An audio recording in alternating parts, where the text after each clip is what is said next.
this is actually my wheelhouse, what we're talking about today with regards to the hacker playbook. And that's really what we're going to talk about is, there are all these cool techniques. There's all this new stuff that comes out all the time. But what we're going to realize as we step through this thing is that they're still using the fundamentals, right? They're still using very basic techniques to get into your environment, and they're still doing the same things they did 10, 15 years ago. We're just tweaking it just a little bit, right? And so the fundamentals never change. If you've ever been in like a high level sports environment, whether it's baseball, football, whatever it is, the only difference between, pee wee football and the NFL is they're just doing the fundamentals really, really well. And that goes pretty much universally across all sports. And so that's kind of what we're going to talk about today. So I'll try not to use too many sports analogies because I actually don't know very many. So, um, I won't beat you to death with that stuff. So, um, today's agenda at a really high level, we're going to cover some things. I'll tell you a little bit about me. We're going to talk about the myths of how cyber criminals operate. Kind of what the movies have portrayed, and then we're going to debunk that a little bit with some facts. Talk about a couple of real world case studies. I may even throw in some stories of my own, depending on timing. And then we're going to get into like real defensive strategies. What can you guys do in your organizations to disrupt what we're going to call the kill chain, right? And I'll talk more about that. So, like I said, just throw those questions in chat as we go. Um, oh man, this picture. I don't look like that, do I? Really? Be honest. No, I've been doing offensive security stuff for 20 something years. I don't actually know exactly how many years. I started out in the financial industry doing big bank stuff, right? So BBVA Global, multinational, financial organizations, and doing pen testing. So I got involved in OWASP, which is the Open Web Application Security Project. Man, probably back in like 2004 or something like that. Really, really showing my age here, and spent a lot of time with those guys. Really, really smart individuals. OWASP is it's an open source series of projects to basically just help web applications improve their security. It's a nonprofit organization that kind of lives on sponsorships. And so if you're not familiar with them, I encourage you to check them out because the material that they have is really good. And I'm not just saying that because I kind of help write a lot of it. But I say that to say I've been involved in this community for a really long time, and it's a small community, so everybody kind of knows everybody. As I kind of progress through with the banking environment, you guys probably know this. You get bought and sold, like a pair of shoes, man. So, after like my fourth time being acquired or merged or whatever, I was like, okay, I can't do this anymore. So I came over to Secure IT 360 a number of years ago, and I absolutely love it here. I run a team of penetration testers. I think we have 5 pen testers now, and so we do somewhere around 200 250 penetration tests a year. So you can imagine that's a lot, and we see a lot of wild stuff. And honestly, like the most important thing that we tell people when we go back to that, and I'm going to cover it in these slides, is the fundamentals haven't changed, right? My old boss, Mike Witt, was a CISO. I worked with him for more than a decade, and he would always call it blocking and tackling. And so I kind of stole that phrase, and it really is. It's the simple stuff that we have to do really well that will make the most impact in our environment. It's not the super fancy layer 7, application firewall that's, $2 million and require, like, that stuff's good. Don't get me wrong. But if you're not doing the basics, you're going to have a bad day. Right. And that's really the kind of the building block of this presentation for you guys. So what are the myths? I think it was Swordfish was the name of the movie, where this guy was like, they were really pressuring him to like hack into an organization, and they got a gun to his head, and he's like, oh, I just got to hack faster. That's not how any of this stuff works, right? um, you know I'm sure there are some hackers that wear hoodies, right? I wear a hoodie. I'm only not wearing one because I have to be right now on a camera. But the reality is there's a methodology to this thing. And so hackers have playbooks, and these playbooks are developed over trial and error, just like yours are. And so it's important for us to think about them as a criminal organization, because in most cases, that's exactly what they are. And so I did a presentation on the dark web at not Ilticon, Evolve, which is like the law enforcement, not law enforcement, law firm, um, security conference. And so that's one of the things that we talked about is how the criminal enterprises work.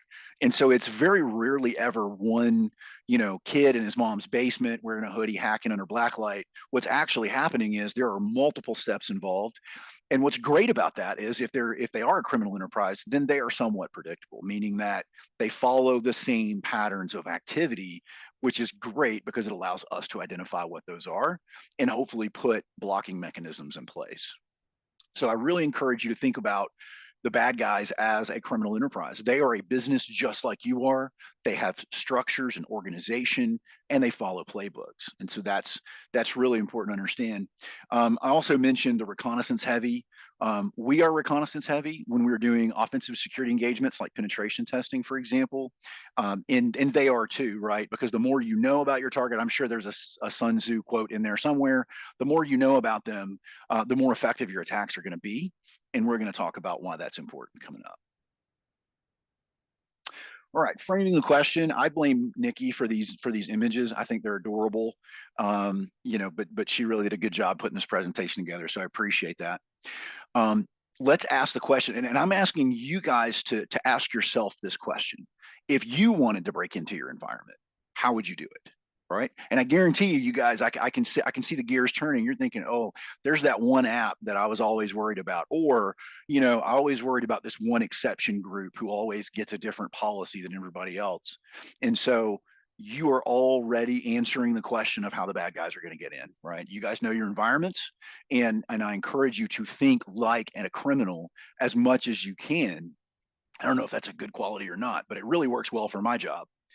And so, yeah, that's exactly how we would do it, right? And so I used to teach at New Horizons in Montgomery, Alabama, for a couple of years earlier on in my career, and we taught CEH and some other security certifications, and that was kind of the working mental exercise as we went through these courses that I would encourage my students to do, and I encourage everyone to do that. Is think like they do. What are the weak points in your organization? If you're a blue team guy, what is that blind spot that you can't see with your with the logs that you're getting in your sim? What gaps are you aware of? Like, hey, there's that one server that can't have EDR installed on it because it's fragile. Okay, the bad guys are going to find that, right? We find those all the time on internal penetration tests. And so we're asking ourselves, how can we fix that, right? So every engagement is going to start this way, even from a hacker's perspective. And the interesting thing about that is they don't know what you and I know about your organization, right? So they haven't done your internal pen test, they haven't done the vulnerability scans. But what they are going to find out is what kind of technology you have, right? Because of that job posting on dice.com that says you're looking for an MS SQL expert. And by absolutely, we use those, right? We do that during reconnaissance on an external penetration test all the time. In fact, there are often things that we can find out through just open source intelligence gathering that we know is valuable to the bad guys, right? One of the things we look for is like metadata in PDFs that are on your website. If I can download that and I can see that you're using Foxit PDF Writer version 2.1.0, and I know that's got a vulnerability, dude, now all I have to do is deliver a payload to your environment because I know some of the technology that you're running. Job postings, LinkedIn is another great one that we love to use, and we're going to talk about that more. But all of that information, in the military, there's a term for it, which is like when you take a whole bunch of low confidentiality items, and by combining them together, what you've created is a higher level of sensitivity. And the term escapes me, but the point being, individually, all these little small things aren't that big a deal, right? Who cares if I know you're using Foxit PDF Writer? But then I combine that with maybe you missing some good email filtering, right? And then I combine that with something else. And by the time I combine these 4, 5, 6, 10 elements together, I have a very clear attack path. And that's why I have this written here, right? They think in paths, not tools. And I don't know about you guys, but my IT brain has a hard time processing that, right? I have to force myself to think in that way. So what does that actually mean? What is paths, not tools? Well, we like to think of things like, I'm going to put a firewall out there. I'm going to get Mimecast to protect my email. I'm going to do all these individual things. And in our mind, we're putting chess pieces on the board, right? And we're checking these boxes and we're saying, yeah, dude, I got CrowdStrike Falcon Complete. I'm rocking and rolling, man. Attackers don't think that way, right? They're thinking like, yeah, I don't care that you have CrowdStrike because you left it off that one server, right? And so I'm thinking, okay, cool, you got CrowdStrike. I have AMC bypasses that will get me around that, so you don't have as much visibility. So they're thinking of these routes and traffic that they can get through to a particular place. Whereas we, from a defender perspective, excuse me, are very frequently thinking that we're putting these chess pieces on the board, and they're seeing a straight line to your king, right? Because there are always going to be gaps in those things, in chess phrases, which I'm not very good at, by the way. So what is the kill chain? All right. So one of the somebody way smarter than me came up with this. I love it, so we're going to use it. If I knew, how to, I think it's actually maybe MITRE is where this originated. I'll have to go back and do some research. But point being, this isn't mine. I don't own this, but it's a really good workflow. And what you're going to notice is at no point in this kill chain process are we talking about tools, right? We're talking about paths. We're talking about routes and concepts that can be applied that are very, very much tool agnostic, right? They're not focused on anything in specific. So reconnaissance, and I recognize that you guys probably, if you're here, you're probably already familiar with a lot of these. I'll just quickly move through them and we'll deep dive into it. But the idea here is we're going to do recon. We're going to understand the technology that's in your environment, what your users are doing, different things about like what sector you're in, right? If you're a law firm, what kind of law do you practice? Right? That's important because that tells me what kind of data you might have and who your clients might be, especially if you're a big, well-known law firm with very public cases. Now you're really making yourself a target, not through anything you've done wrong, but just by being in the public space. Weaponization: how can I take the reconnaissance information that I have and create an attack against you guys that's going to be effective, right? And this is the same thing we do in pen testing. How am I going to deliver that package, right? That weaponization has to impact you in some way. How am I going to get that to you guys, right? Is that going to be because Microsoft lets me, by default receive messages externally in Teams? Well, I mean, yeah, we can use that, right? Does that mean that I'm going to go drag up dark web information on you guys, compromised credentials? And we're going to talk about that too. Once I'm there, right? The exploitation installation. This is post compromise, right? This is post initial access. I'm going to get into your environment. We're going to see, what it is that we can get installed in your environment. Usually this is going to be some type of backdoor, Trojan, whatever you want to call it. That's going to involve command and control. And so once we reach this point, you guys are in danger, right? So up until now, we have had opportunities to stop this attacker. Once we have reached the point of establishing command and control outside of your environment, we're kind of at the edge of the cliff. Now we've reached that point where if we don't do something now, if we don't identify, capture, isolate these attackers, we're about to be in big trouble. And that's what the actions on objective is. Like, how are we going to monetize this? At the end of the day, the vast majority of attackers, and there's some really good studies out there on the motivations of threat actors in the cyber world. The vast majority of them are after money, right? There are exceptions to that. There are groups like Anonymous who are out there just, creating havoc. But for the most part, they're looking for money. How are they going to monetize this access that they have into your environment, which may provide opportunities for us to identify the attackers themselves. What does recon look like? So we're going to deep dive into each one of these.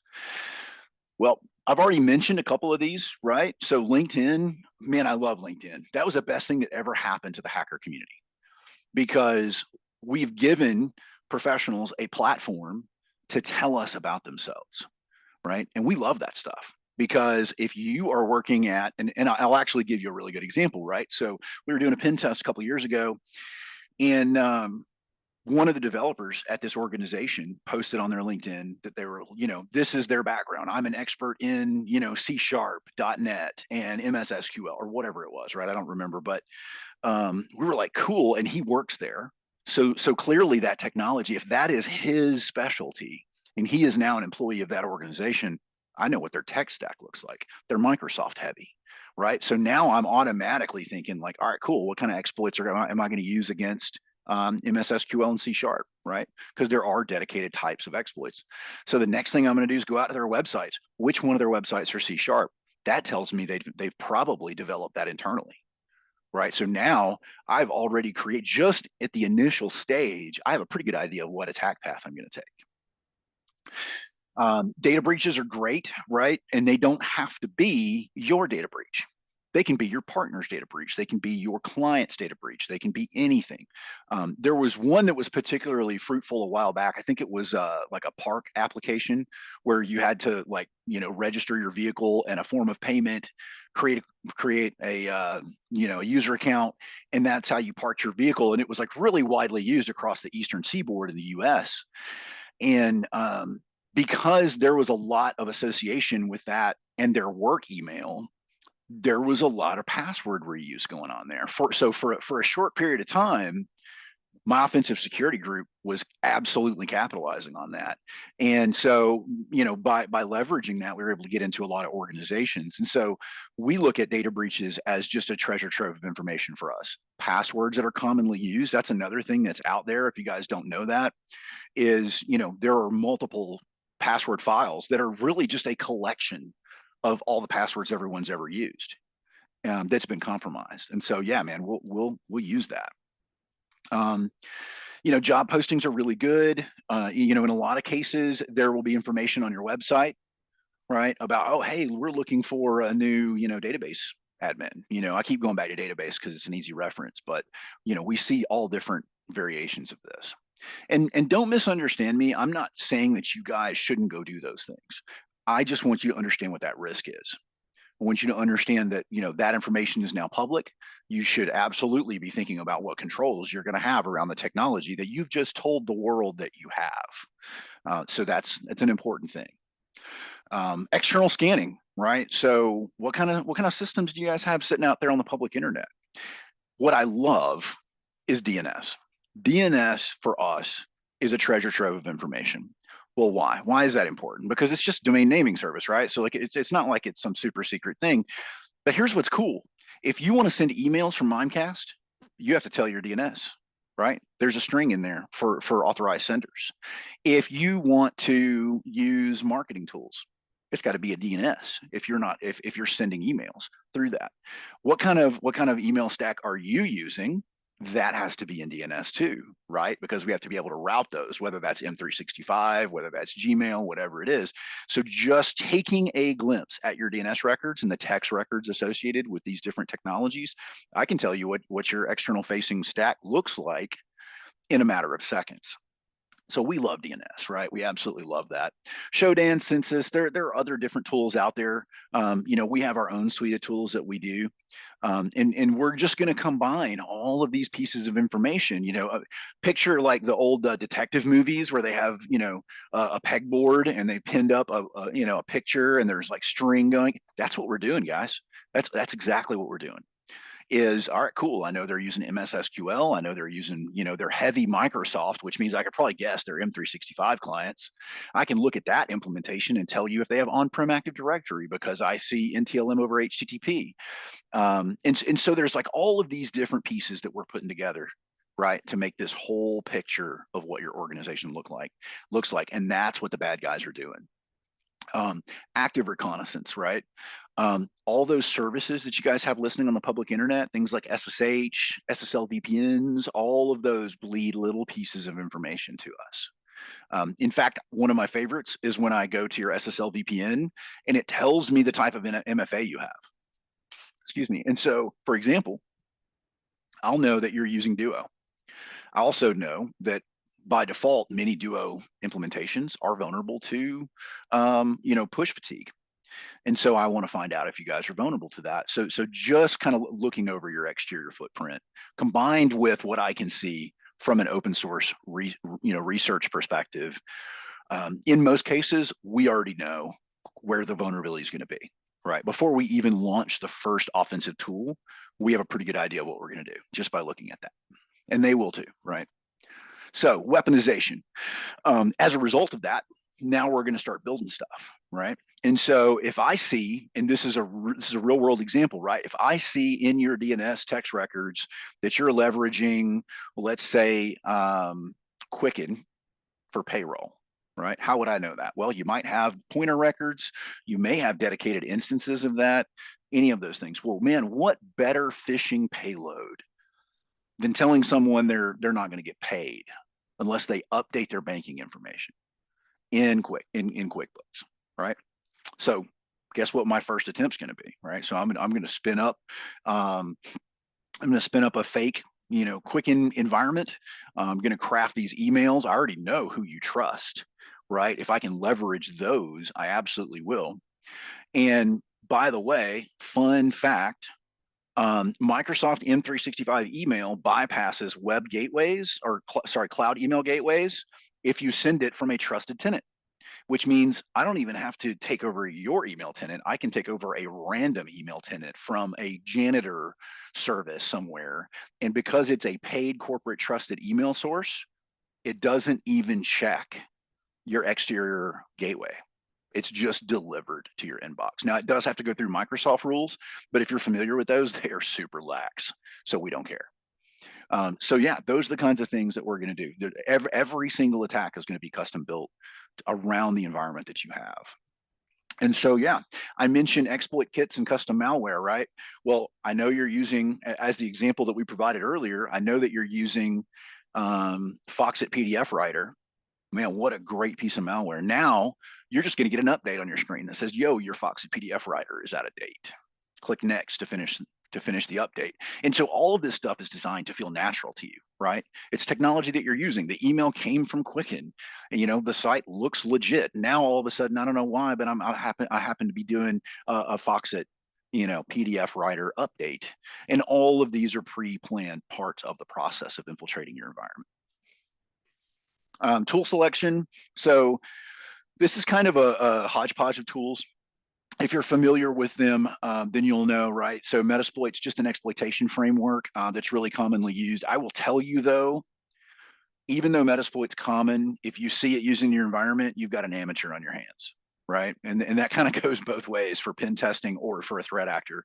We don't use that, right? Everything we use is hand built and custom or outside of that framework, because Metasploit's kind of loud and nasty, but you can take pieces from it, and kind of the value of using it as a framework is that I've got lots of different tools to choose from, all kind of packaged up together. Cobalt Strike is a command and control, right? That's designed to exfiltrate and allow me to communicate outside of your environment, right? One of the key things, and you notice that in the kill chain, and I'll kind of jump back really quick. Yeah, number 6, this command and control, really important. I mentioned this is an important step. This is a good opportunity for you guys to catch them. Without this, the bad guys are dead in the water, right? Once they're in your environment, they got to get persistent, so they got to stay there, but they also need to be able to control that. That is how we in the banking world killed most threat actors, was through command and control, because we funneled everything to a choke point from an egress and ingress perspective of our network, and we hyper analyzed everything at that choke point. If you have multiple entry and exit points in your environment, let's say, for example, the corporate Wi-Fi goes out this way, and maybe you've got like a split tunnel thing from a VPN perspective, and so internet traffic's here, work traffic's here. So what we've basically done is, if you can imagine your network as a secure castle, we just punched a whole bunch of holes in the wall, and now we have no idea who's coming and going. So that's why we created choke points in the environment, right? To address specifically the command and control aspect of this. All right, so I think I covered, yeah. So the evil Gen-X, it's a proxy, right? And so this is another method of getting out of the environment. Cobalt Strike is a command and control, but it's actually pretty well signatured at this point. So again, that's something that if I see that in an environment, it's kind of like, okay, this person's new, right? They don't really know what they're doing. But that's still a common thing that you should be looking for. How am I going to deliver that, right? So I've decided what my infrastructure is going to look like. So we did an episode on initial access a couple of weeks ago for the Cyber Threat Perspective podcast that we do. And still, phishing is the number one thing, right? In fact, it's making a comeback in other ways. So pretext calling, for example, them calling the help desk to try to get an account reset. One of the techniques that's it's not brand new, but like it's really gotten a lot of traction in the news is that the bad guys are flooding inboxes with garbage emails and then calling the user and saying, yo, I think you're having a problem. This is Jimmy with IT. Here's what I need you to do.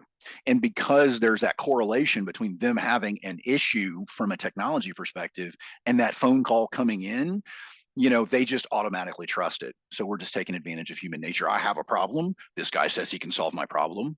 Let's go. Right.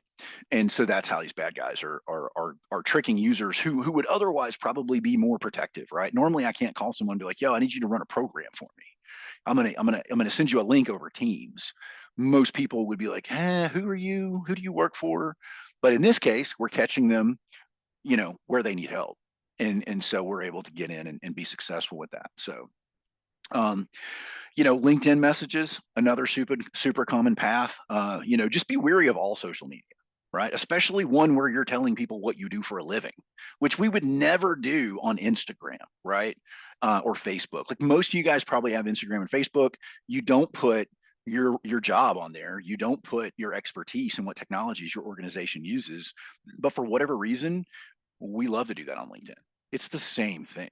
Like fundamentally, it is the same thing. In fact, it might even be worse because we're putting our real name out there in our real employment. Like even at least on, some of these other places, we can use aliases. We're not required to put where we work.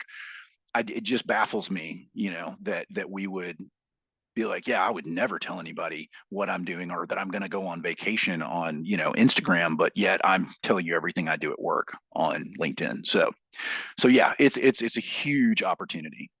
Watering hole attacks. These are very common. If you've not heard of this, let me tell you a little bit about it. One of the challenges that we have when we're trying to get into an environment is if you guys are really buttoned up and we can't find a way to get in from the outside. Well, there's other opportunities where we go and wait for you. And so the background of the watering hole attack is like in the in the wild, right? Predators tend to hover around water because all the prey have to drink water at some point. And so that's the kind of the background of this. And so that's why they're so successful at hunting over water. Well, we're doing the same thing. Let me give you a great example. If I wanted to attack some of the largest and most significant law firms in the entire country, what organization could I probably hack into that doesn't have the best security? Think about that. Think about all the places you guys all visit at the same time. And this goes for all places, right? So like if I were in the banking world, right? There are certain sites that a lot of people visit. There are certain email distributions that we all subscribe to. And so by leveraging this, we can go out and attack something that is seemingly innocuous, right? Something that's not that big of a deal. I'll use FSISAC for an example, right? I'm not picking on them. They're probably secure. I have no idea. But that is the Financial Information Security Organization, right? They send out like newsletters and they have meetings to tell the banking industry what they should be worried about. All that's super cool. But because of the nature of what they do, they probably don't spend millions of dollars on their security budget like, Bank of America does. And so they would be a perfect target for us to do a watering hole attack. I'll go drop a little Trojan or a little dropper on their website, right? Because maybe they didn't update WordPress. Now there's a stored cross-site scripting vulnerability. And boom, everybody who visits gets an update to their Foxit PDF writer or whatever it is. And so, or maybe I'll advertise a Chrome add-on. Like, hey, you want to keep up to date with the latest FSISAC stuff? Now I'm going to submit that to Chrome Store. And the next time you go looking for one, boom, there it is. And it might even work, right? It might even have like, RSS feed capability to the real FSISAC store. But in the background, I'm logging all your keystrokes in your browser. So those are the kinds of attacks that we're going to leverage just based off what we know about you. Remember, it all comes back to that intelligence gathering at the very beginning. So that's what a watering hole attack looks like. It's an absolutely legitimate thing to do. Um, MFA push fatigue or social engineering. I've talked a little bit about social engineering. We've had a ton of success in the offensive security group doing pretext calling and SMS phishing.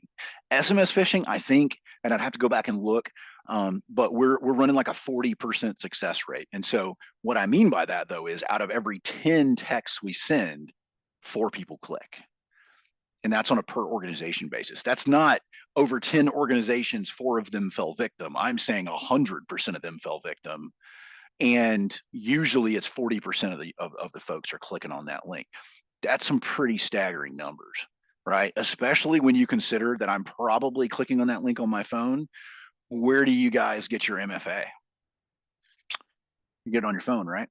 Hopefully not SMS. Hopefully you're using, apps. But still, now I can pop up MFAs, right? If I compromise your endpoint. So keep in mind that we're comfortable targeting those mobile devices as well, where there tends to be a little less security because we live in the world of bring your own stuff, right? Like very few organizations, like when I first started in the financial industry, we were issued Blackberries, like issued to us, and every aspect of that Blackberry was under complete control. And in fact, it would log back to whatever BlackBerry Enterprise server or whatever back in the day. Nowadays, bring your iPhone, bring your Android, whatever it is, and that thing's running alongside all of the other dirty garbage apps that you may have on your phone or your people may have on their phone, right? Think TikTok, for example. You know, so keep in mind that we're that's the kind of stuff that we're going to be attacking. Push fatigue. We're going to talk a little bit about that more. I am still blown away by the lack of complete MFA coverage that I'm seeing on these engagements that we do.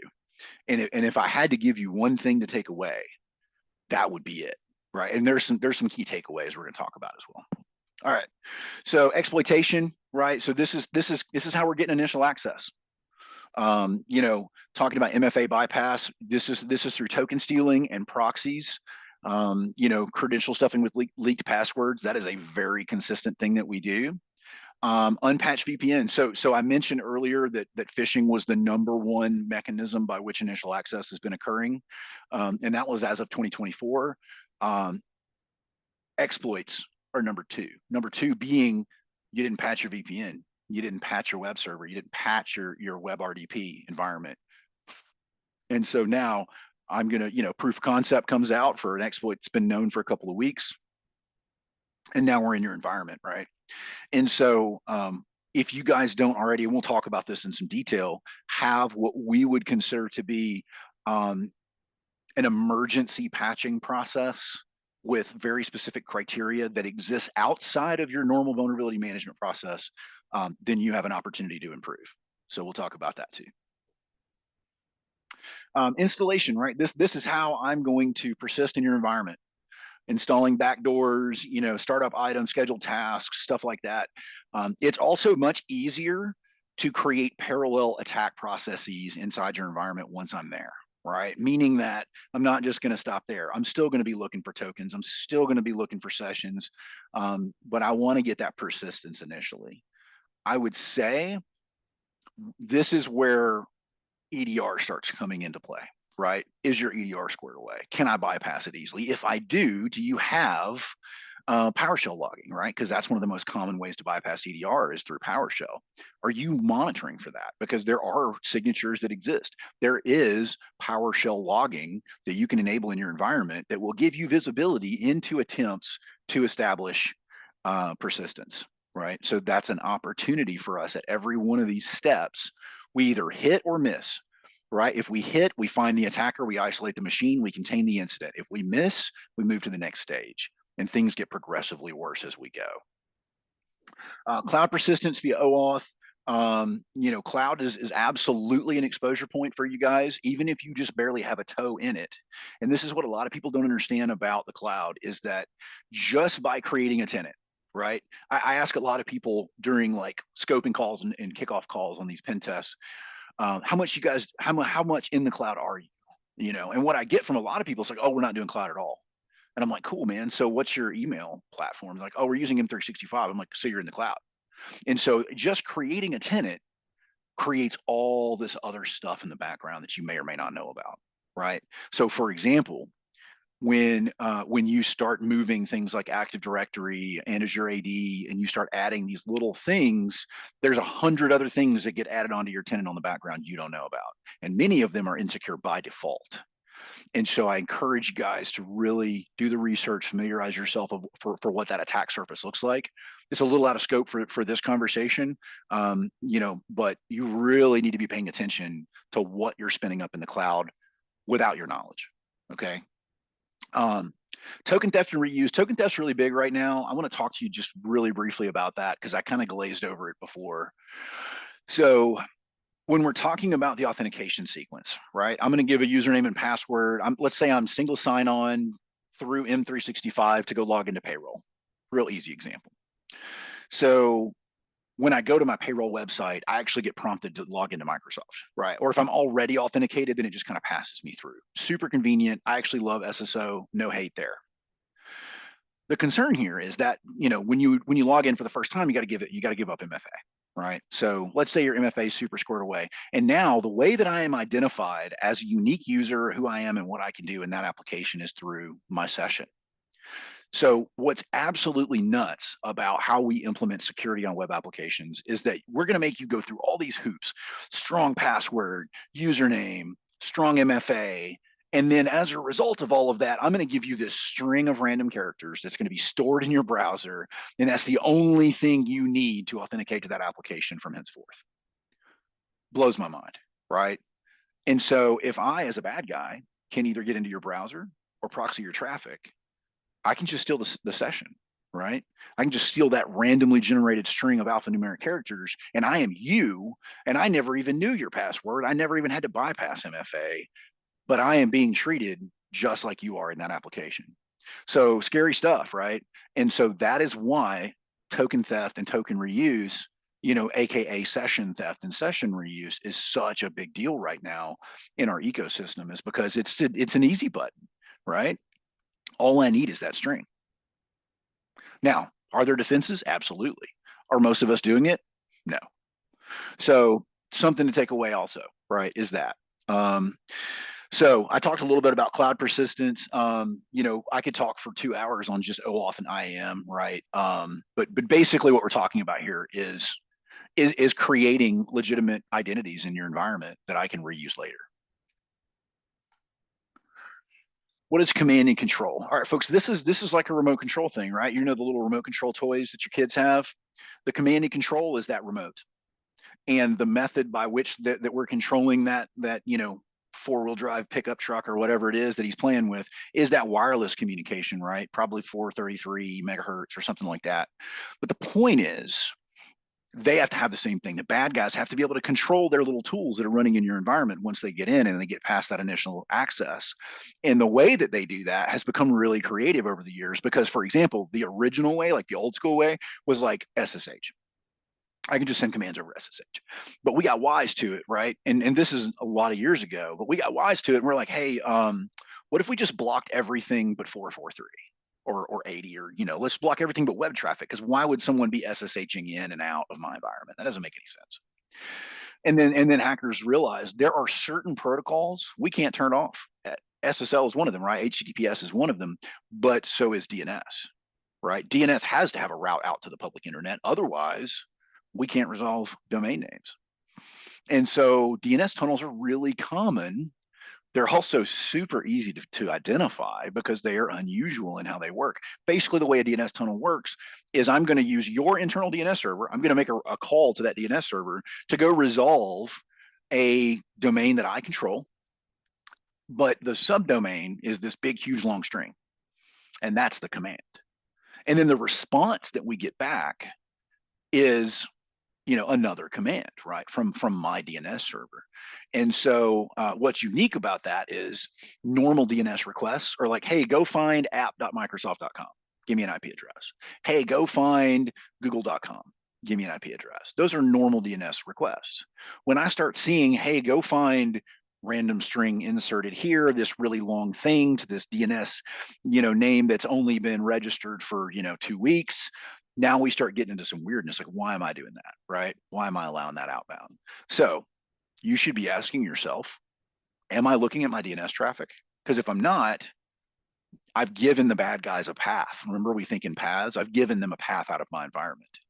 And so those are the kind of things we want to think about. Cloud-based C2, this one's tough, right? Because one of the things that we do on almost every engagement is we spin up dedicated app proxies in AWS. Why do you think we do that?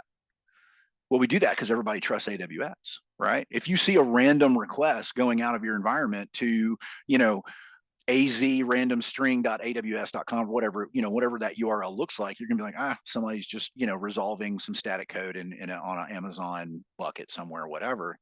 But the reality is that could be C2 traffic, right? That could be command and control traffic. So we have to start scrutinizing now our web requests as well as our DNS requests. If it's outbound, I want to know about it, right? And so, especially if I see new things, this is where we get into behavioral analysis, which is a really deep topic.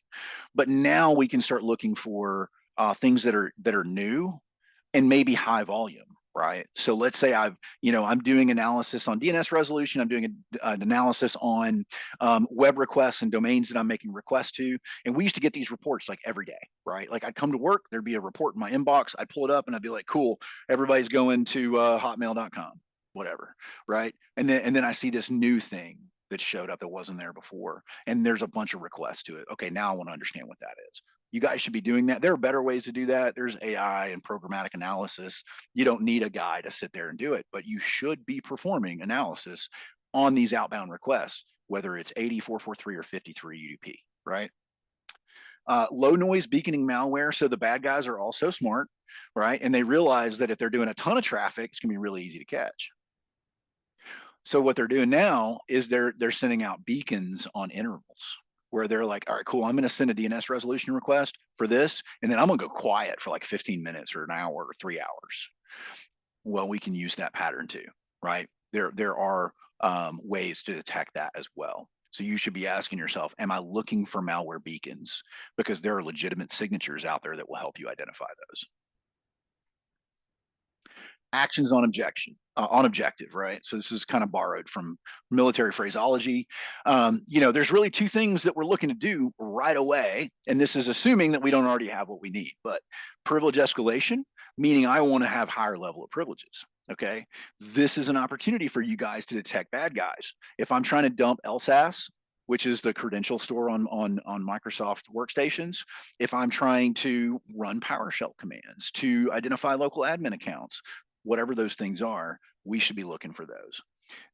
By the way, if you're not randomizing at local admin account passwords, you should be, right? Lapse is a thing. But if you are reusing the same password for all your local admins across all your environments, because it's easy to just image machines with a standard local admin password, you have created a fantastic opportunity, a path, if you will, for bad guys to escalate privileges, right? Now I'm a local admin. And then what can I do? Well, now I can be a local admin over there too, because you reuse that password, right? So when I say over there, I'm talking lateral movement. So two goals. One is to increase my level of permissions in the environment. The other is to get off the machine I started on. Why do you think I want to do that? Well, I want to get off that machine because all the nasty stuff I used to get in here is on this machine, and it's very highly likely going to be identified and potentially quarantined at some point. So I need to get away from that thing, right? It's just like if you're jumping out of airplanes, right, in a combat zone, you want to get off the X. That's what they call it. Get off the X as quickly as you can. Same thing with the bad guys, right? So we're going to try to move into another system, preferably a higher value system like a file share or a SQL database or whatever that looks like. And so that lateral movement goes over the network, which you should have visibility into if you are performing MDR correctly, and all of that is implemented correctly in your environment. So you should be asking the question, like, what kind of network, cross network left to right visibility do I have? I think we call it east to west is like the fancy term for it. How much can I see there? And, I mentioned choke points earlier. This is another great opportunity for you guys to implement choke points, right? Do I have a central choke point all my traffic goes through so that I can have visibility into that and correlate more accurately? You should, right? even if it's virtualized, even if it's in the cloud, there are still opportunities to centralize that traffic in a way that you can have maximum level of visibility for the purpose of correlating things, making this attack, like I got this alert over here, now I got this alert over here. If I put them together, I got a problem, right? That's what we're trying to accomplish here. Data exfiltration and extortion. I believe extortion has taken over some of the other more popular types of attacks lately, right? So when we first started this whole ransomware game, the trick was to just encrypt all your stuff. You can keep it, but I'm going to have the key, right? Well, the bad guys are starting to realize that we're putting things into place that allows us to recover that, right? So if we have like immutable backups, we have offsite backups, we're doing all this really expensive stuff to defeat these files getting encrypted, because I can just restore them now once I've remediated the attacker, once I've removed that and contained it. So now they're like, all right, cool, you keep your data, but I'm going to get a copy too, and then I'm going to threaten you with making that information public unless you pay me. Double extortion is a thing, right? You guys have probably read the articles or seen the news. So just because you pay them doesn't mean that copy of that data goes away. Maybe they sell it to somebody else, and then a second threat actor comes back and extorts you again. So guys, we got to kill this before it happens. Otherwise, your data, you're going to lose all the money that you're paying them, or your data is going to get public, or both, right? So we really need to be mindful of gigs and gigs and gigs of data leaving our environment, and in my mind, right, like, just from my background, I'm like, how are we not seeing 40 gigabytes of data being uploaded to, I think the last one I saw was Backblaze, which, by the way, I use Backblaze, big fan. Backblaze is an encrypted backup service. The reason they're using that is because it's common to see in a corporate environment, because people are backing their stuff up, right? So that's how we don't see 40 something gig leaving our environment, is because it's being used over a legitimate service, just like AWS. Like, putting all your stuff on an S3 bucket looks exactly like you putting stuff in your S3 bucket. And so we have to, again, this kind of goes back to knowing what we have, right? Are we using Backblaze? If not, why am I now seeing this traffic spike going there? Right? We should stop that. Are we allowing personal backups to occur on corporate environments? Like, should we be? Probably not, right? Business email compromise, this one's really hot right now. There was a time where BEC almost overtook ransomware and exfiltration and extortion. It's so huge right now. It's like a multi-billion-dollar business, right? And the concept there is, I'm just going to trick you into doing something like paying me instead of paying someone else, right? We'll talk more about that. And then, of course, ransomware deployment. We've probably all talked about that till we're blue in the face, so I won't go into that super deep. It's still a thing, but that we have to deal with. But for the most part, most organizations have some strategies in place for that. Do you have strategies in place for exfiltration, extortion, and BEC? Right. All right. So common tactics, right? And I've already hit on some of these. I'm just going to quickly burn through these. I know we only got 10 more minutes, and I really want to open the floor to questions. So credential harvesting is pretty straightforward. We get that off the dark web, or we ask you for it via a phishing attack, and you'll be kind enough to give it to us. Hopefully not. MFA bypass. The best way to bypass MFA is push fatigue, where if you allow push notifications without number matching, we're just going to spam all your users until somebody says yes, right? And they will. They inevitably will. Even if you have really good MFA, you should be concerned with session theft. How do you defeat session theft? Well, you defeat that through user behavioral analytics. If my session's coming from San Francisco today, tomorrow it's coming from Hong Kong, we got a problem, right? Especially if it's the same token. And so we should reprompt them for authentication, right? And a lot of the larger platforms, the more secure platforms out there, already have this mechanism. You need to identify which ones don't in your environment and ask the question, how are we going to protect ourselves? Domain spoofing for invoice fraud. This is a BEC thing. It's not super common to see the domain spoofing, but the invoice fraud is incredibly common. If we do see domain spoofing, it's usually a higher level of threat actor. Cloud misconfigurations. You didn't have to misconfigure it. It could be insecure by default, which means you absolutely need to be looking at what is in your cloud tenant, what kind of features and functionality have been enabled that you don't know about. because Microsoft changes this stuff every day. Amazon changes it every single day. So you have to be on top of that. And remote access weaknesses, RDP VPN, huge targets, right? Just because of the fact that if you do get past that wall, you're in the environment. It's kind of like a perfect little point to really hone in on. All right. Um, I'm going to skip the stories because I want to make sure we have time for questions. But basically, these are different stories of real world incidents that's absolutely occurred. The BEC incident, you guys probably understand how that works. And basically we get into an environment. We don't even have to privilege escalate or lateral move because we're just going to take an accounting email address, and we're just going to be like, yo, make sure you change the destination account to this, and we got your money, right? Internal VPN, credential stuffing, so effective. We use it all the time. And so, if you have anything at all that's SSO'd, meaning that people are logging into, a Microsoft environment, or there's overlapping environments and you don't have MFA, you need to fix that now. All right. Developer AWS keys leaked on GitHub. We literally had this yesterday. One of my guys was doing a web pen test, found an AWS key, and this was unauthenticated, like in the source code of the or in the browser itself, like in the developer tools. He just opens up and he views the code, and boom, AWS key. Weren't even logged into the app.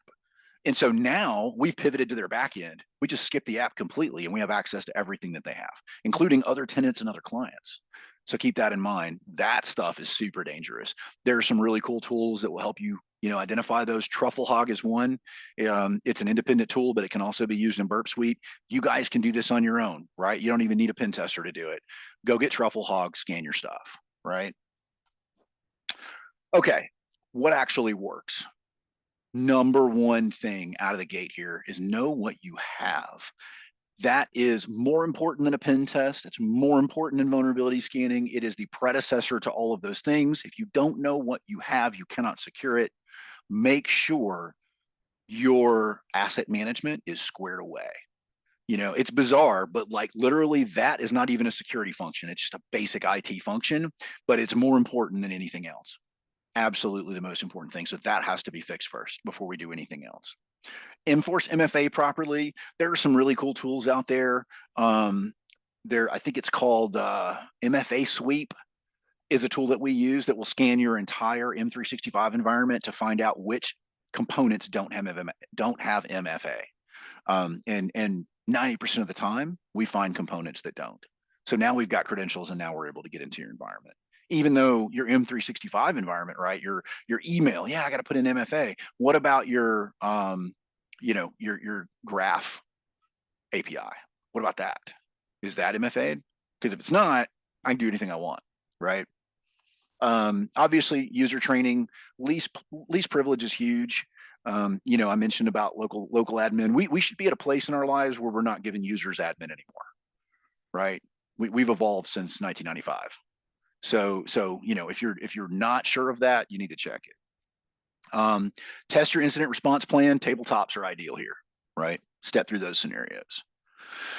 All right, so at a high level, I've kind of covered all the key things that I want in this. I really want to open the floor to questions, and let's these are actually really good questions for you to ask yourself. I'll leave this screen up because it's probably one of the most important things that I can tell you today. And by all means, hit me with some questions while I step through this. External attack surface. The number of times that we find things that clients didn't know they have is scary. We'll come out there, we'll be doing an external penetration test, and we'll find a system, and they'll be like, oh yeah, that was supposed to be, decommissioned a year ago, which means it hasn't seen patches in a year.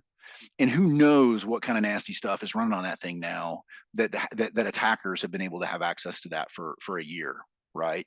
Because we're probably not monitoring it. We're definitely not patching it. So know what you got. That is absolutely the most basic fundamental thing here. And if you don't take anything away from today other than that, it's go back and reassess your asset management program. Make sure you guys are tracking that stuff. Testing MFA. I mentioned MFA Sweep. It's an open source tool. You can go grab it right now, give it your credentials, and scan. Right now, I'm not going to advocate that you don't check the tool out. Right, the tool safety is up to you, but that is absolutely something you can do on your own to just to look. Right. What about my MS Graph? Right. That API is very frequently not MFA'd. In fact, it is not MFA'd by default.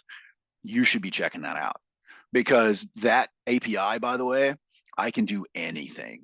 I can send emails on the behalf of users. I can look through all kinds of crazy stuff. I can read mailboxes. It's crazy the amount of functionality that exists on that Graph API that most people don't even know about. And just to make it fun, no MFA by default.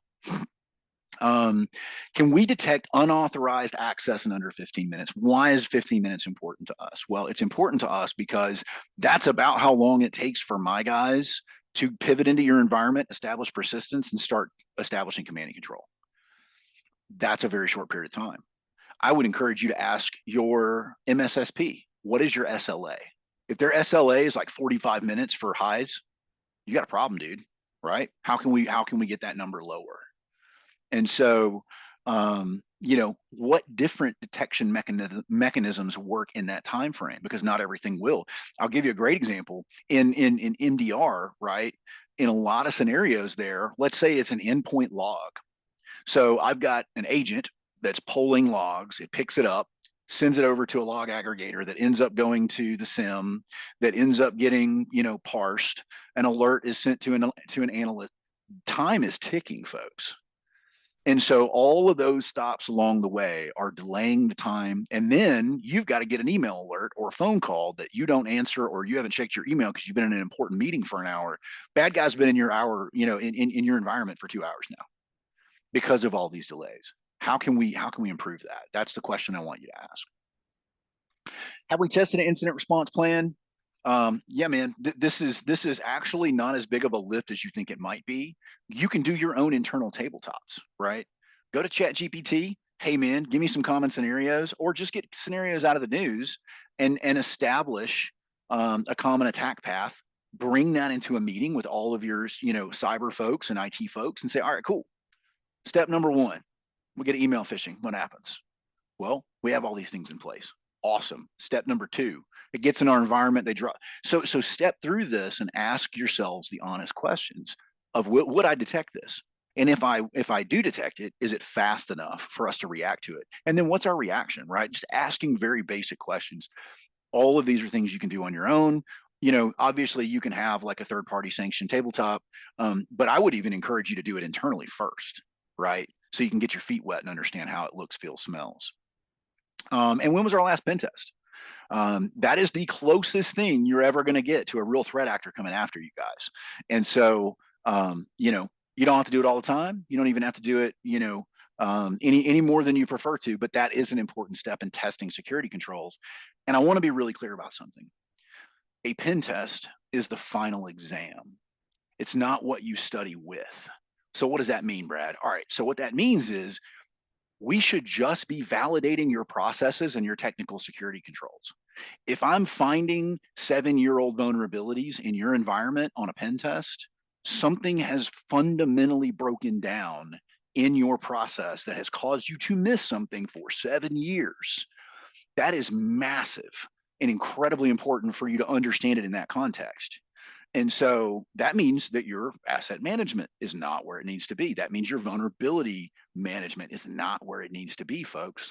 So if you get a rough pen test report with a whole bunch of outdated stuff, how can we be better, right? How can we make sure the next pen test validates our processes and controls instead of finds vulnerabilities? Because those are very different things.